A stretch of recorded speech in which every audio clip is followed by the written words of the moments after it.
Good morning বন্ধুরা, তোমরা কেমন আছো? আমি ভালো আছি। আজকে হলো সোমবার, চলে এসেছি একটা ভিডিও নিয়ে। এখন বাজে ঘড়িতে 10:30। আমার উঠে বাসি কাজ হয়ে গেছে, টিফিন হয়ে গেছে, লাড্ডুকে খেতেও দিয়ে দিয়েছি। টিফিনে সেরকম কিছু করিনি, যেহেতু মেয়ে আজকে উপোস করেছে, শ্রাবণ মাসে সোমবার ও উপোস করেছে, ওই জন্য ও টিফিন করেনি। আমাদের জন্য শুধু চা আর পাউরুটি সেকেছি। আর ও মন্দিরে যাবে বিকেলবেলা, দিনের বেলা তো যাবে না, কেন পরীক্ষা চলছে, ওই জন্য দিনের বেলা যেতে পারবে না।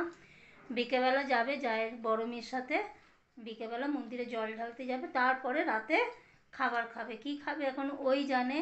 আর আমাদের সেরকম আর রান্নাবান্না এবেলা করবো না, কেন কালকে তো আমার হঠাৎ করে সন্ধ্যেবেলা থেকে বমি হচ্ছিল বলে রাতে সেরকম কিছু খাইনি, জলমুড়ি খেয়েছি। ওর বাবা একটুখানি এসে খেয়েছে, পোলাও আর পনির আলু তরকারি করেছিলাম। মেয়ে তো দুবেলায় জায়েদের ঘরেই খেয়েছে, দিনেও খেয়েছে, রাতেও খেয়েছে, ওই জন্য পোলাও রাখা রয়েছে, পনির আলু তরকারি রাখা রয়েছে, ভাতও একটু রাখা রয়েছে, যা আছে আমাদের দুজনের হয়েও বেঁচে যাবে।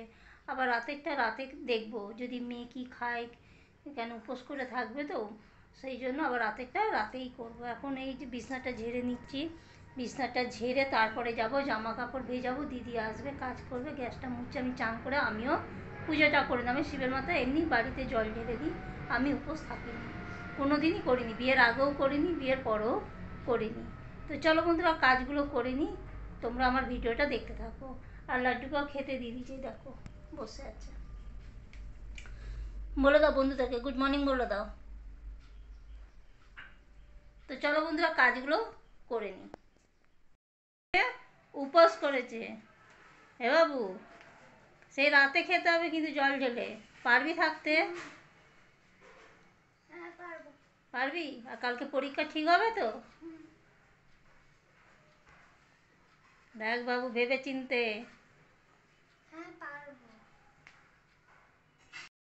গুড ইভিনিং বন্ধুরা, এখন বাজে ঘড়িতে 7:30। মেয়ে গেল জায়ের বড় মেয়ের সাথে মন্দিরে। জায়ের ছোট মেয়ে উপোস করেনি, কারণ ওর কাজের প্রচুর চাপ বলে ও পরের সপ্তাহ থেকে উপোস করবে। আর মেয়ে তো সকাল থেকে কিছু খায়নি, স্কুল থেকে এসে একদম ঝিমিয়ে পড়েছিল।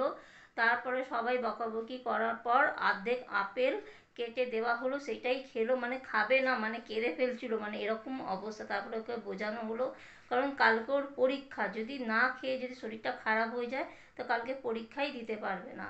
এবার আসুক, দেখি রাতে কি খায়। ওর বাবা ওর জন্য মিষ্টি দই সন্দেশ সব এনে রেখেছে, কিন্তু কিচ্ছু খায়নি। এবার মন্দির থেকে আসুক, দেখি কি খায়। যদি বলে আলু খাবে, তাহলে আলুটাকে প্রেসার কুকারে সেদ্ধ করে নেবো, নিয়ে ছোটো ছোটো করে কেটে কেটে কড়াইয়ের মধ্যে অল্প তেল সাদা জিরে ফোড়ন দিয়ে আলুটা একটু ভাজা ভাজা করে দেবো, সন্দক নুন দিয়ে খেয়ে নেবে। দেখি ও আসুক কি খায়, তারপরে সেই বুঝে আমাদের রান্না। আমাদের কালকে একটুখানি পনির আলু তরকারি রাখা রয়েছে, এবার দেখি কি করি। মেয়ে আগে আসুক। আর লাড্ডুকে এই যে খেতে দিয়ে দিয়েছি সন্দেশ আর জল, দেখা যাক ও আসুক। বর গেছে আজকে কাজে। মেয়ে শ্রাবণ মাসে সোমবার উপোস করেছে বলে ও বললো রাতের বেলা আমি জিরা আলু খাবো, ওই জন্য ওর জন্য বানিয়ে দিচ্ছি আমি জিরা আলু। আলুটাকে আমি প্রেসার কুকারে 3 থেকে 4টে সিটি দিয়ে নিয়েছি, দিয়ে ঠান্ডা হলে হাত দিয়ে আমি একটু ভেঙে ভেঙে নিয়েছি। তারপর কড়াইতে আমি ঘি দিয়ে দিয়েছি, ঘিটা গরম হলে দিয়ে দিলাম একটু সাদা জিরে। জিরেটা যখন একটু কালচে কালচে হয়ে আসবে তখন আমি দিয়ে দেবো এই আলু। আলু আমার একটু বড় ছিল বলে আমি একটু খুন্তি দিয়ে একটু ভেঙে ভেঙে ভেঙে নিচ্ছি। আবার আলুটা ভালো করে নাড়াচাড়া করে দিয়ে দেবো সন্দক নুন, দিয়ে ভালো করে একটু ভাজা ভাজা করে নেবো। নামানোর আগে দিয়ে দেবো গোলমরিচের গুঁড়ো আর ধনেপাতা কুচি। গুড মর্নিং বন্ধুরা, তোমরা কেমন আছো? আমি ভালো আছি। আজকে হলো মঙ্গলবার, চলে এসেছি একটা ভিডিও নিয়ে। এখন বাজে ঘড়িতে সকাল 10:10। আমার উঠে বাসি কাজ হয়ে গেছে, লাড্ডুকে খেতেও দিয়ে দিচ্ছি, এমনকি টিফিনও হয়ে গেছে। মেয়ে কালকে উপোস করেছিল, কিন্তু উপোসটা শেষ পর্যন্ত মানে করতে পারলো না, রাতেরবেলা ও খেয়ে নিয়েছিল। তো আমি ভাবলাম সকালবেলা লুচি তরকারি করে দেবো, ওই জন্য আমি ময়দা মেখে রেখে দিয়েছিলাম। ওই সকালবেলা লুচি আর চা করলাম, আর বরকে দিয়ে করাচ্ছি পাখা পরিষ্কার। এই যে দাঁড়াও, তোমাদের ভালো করে দেখে, শুধু পাখাই পরিষ্কার করছে।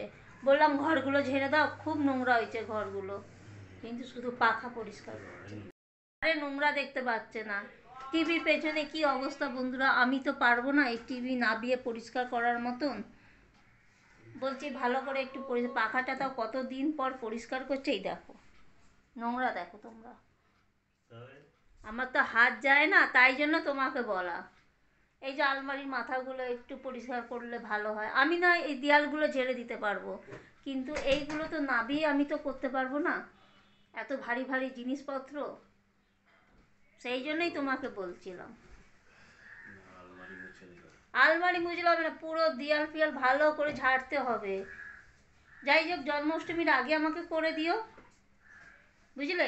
তো আগেই তো করছি। আরে জন্মাষ্টমীর 1 সপ্তাহ আগে করে দিও, তাই বলছি। 1 মাস আগে করলে হবে না? না, 1 মাস আগে আবার তো ধুলো পড়ে যাবে, 1 মাস আগে কেউ করে?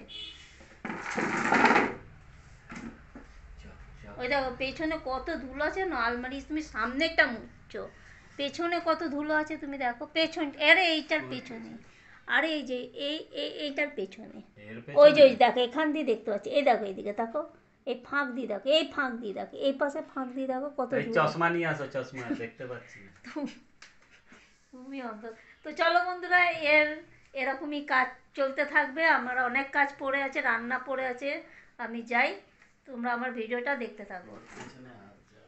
আজকে দুপুরের মেনু হলো, এখানে ভাত আমি বসিয়ে দিয়েছি, আর এখানে আম দিয়ে টক ডাল হচ্ছে, আর এখানে আমি ঝুরি আলু ভাজা ঝুরি ঝুরি করে কেটে নিয়েছি, কেটে ভালো করে ধুয়ে জল ঝরাতে দিয়ে দিয়েছি। মেয়ে যেহেতু টক ডাল খাবে না বলে ওর জন্য সেদ্ধ ডাল, আর এখানে আছে পটল পোস্ত। এদিকে আমার ঝুরি আলু ভাজা হয়ে গেছে। এই দেখো অনেকটাই করেছি, দুবেলা মতন করেছি, আর মেয়ে তো খেতে খুবই ভালোবাসে, ও এমনিই খেয়ে নেয়, বারবার নিয়ে নিয়ে খায় বলে এই জন্য একটু বেশি করে ঝুরি আলু ভাজা করলাম। ওই দুজনে এসি চালিয়ে বসে আছে, নে তুই যা খাবি খাবি, আর বাবাকে দিয়ে দিবি। নে নে নে, নাপ নিচে,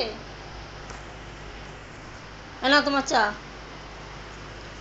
সব তো এগিয়ে দেবো, ওর জন্য রেখো। এই মেয়েটা আয়, ওই আয়, আমার চা ঠান্ডা যাবে তোকে ডাকতে ডাকতে, আগে খেয়ে নে তারপর এসে, নাহলে বাপি সব খেয়ে নেবে।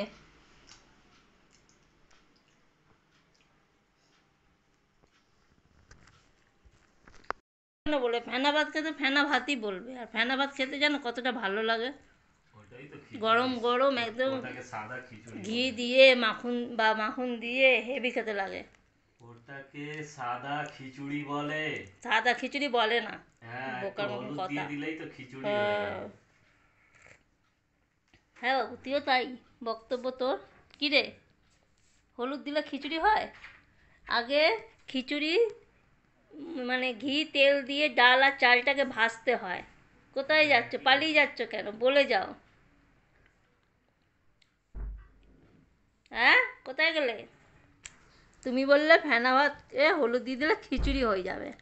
খিচুড়ি করতে গেলে ডাল চালটাকে ঘি দিয়ে তেল দিয়ে ভাজতে হবে, আর ওটা তো জলের মধ্যে এমনি দিয়ে দেবে, জলটা শুকিয়ে গেলে একটু ঘাটা ঘাটা করে নুন আর ওপর দিয়ে সাদা মানে সর্ষের তেল কাঁচা দিয়ে নাড়িয়ে নামিয়ে দাও।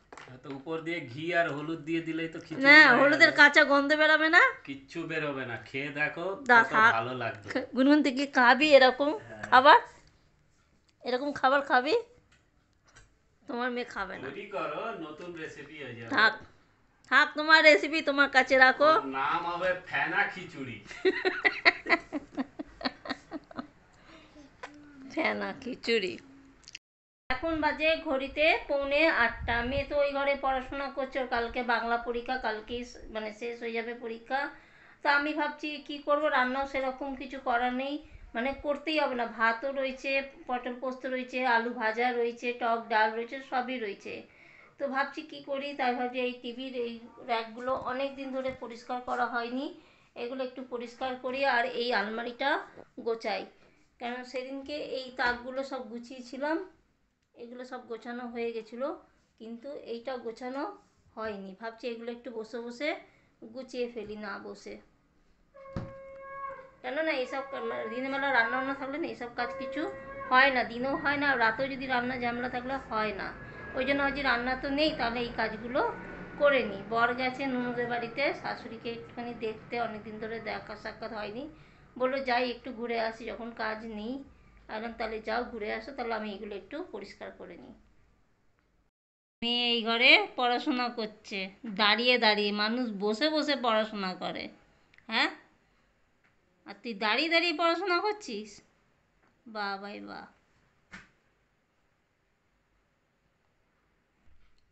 আর এখানে আমার আলমারি গোছানো হয়ে গেছে, এই দেখো। ঘরও ঝাঁট দিয়ে দিয়েছি, সমস্ত কাজ হয়ে গেছে, শুধু বিছনাটা বইপত্রগুলো গোছাতে হবে। মেয়ে তো এই ঘরে পড়াশোনা করছে। দেখো বন্ধুরা, আলমারি পরিষ্কার করতে গিয়ে আমি এই লাড্ডু আর গোলুর ছবিটা পেলাম। এই ছোট্ট যে গোপালটা দেখতে পাচ্ছ, এটা আমার ননদের গোপাল আর এইটা আমার গোপাল, দুজনের একসাথে ছবি তোলা হয়েছিল। এই দেখো কি সুন্দর লাগছে দুজনকে।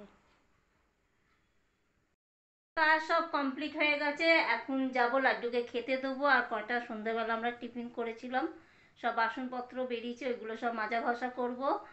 তাহলে বন্ধুরা, আজকের মতন ভিডিও আমি এখানেই শেষ করছি। যদি ভালো লাগে তাহলে লাইক শেয়ার কমেন্ট অতি অবশ্যই সাবস্ক্রাইব করে দিও। তোমরা ভালো থেকো, সুস্থ থেকো। টাটা বন্ধুরা, গুড নাইট।